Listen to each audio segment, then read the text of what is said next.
खुशामदीद, मैं हूं मजहर खान और आप देख रहे हैं मिल्लत टाइम्स। आज बात कर रहे हैं सोशल मीडिया यूट्यूब की दुनिया का एक बहुत ही मशहूर मारूफ चेहरा ध्रुव राठी को लेकर।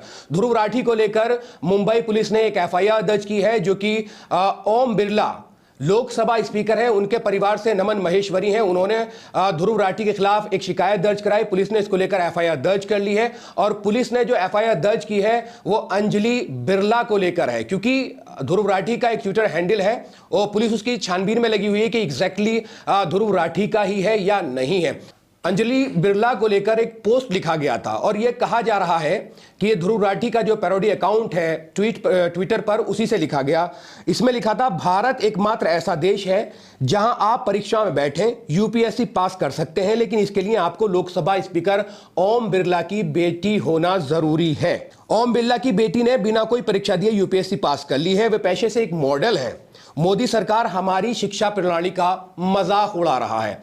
तो ये पूरा तमाम जो सिनेरियो था, ये सोशल मीडिया पे इसको लेकर बवाल हुआ और नमन महेश्वरी ने शिकायत दर्ज करी और ये कहा कि अंजलि बिरला जो है, उनके फोटो का इस्तेमाल किया गया है बिना किसी परमिशन के।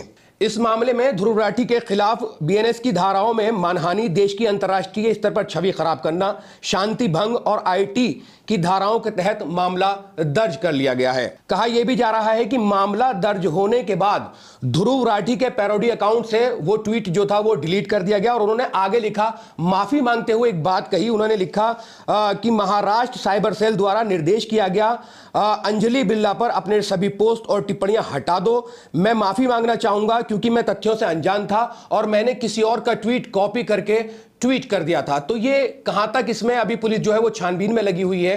पुलिस जांच कर रही है कि ये ध्रुव राठी के एक्स से पोस्ट हुआ था या नहीं हुआ था। ये जांच का विषय भी है। अगर आपको ये वीडियो पसंद आई है तो वीडियो को लाइक कर दें और मिल्लत टाइम्स को तमाम सोशल मीडिया प्लेटफॉर्म पर फॉलो कर सकते हैं, सब्सक्राइब कर सकते हैं। आज के लिए बस इतना ही, फिर मुलाकात होगी।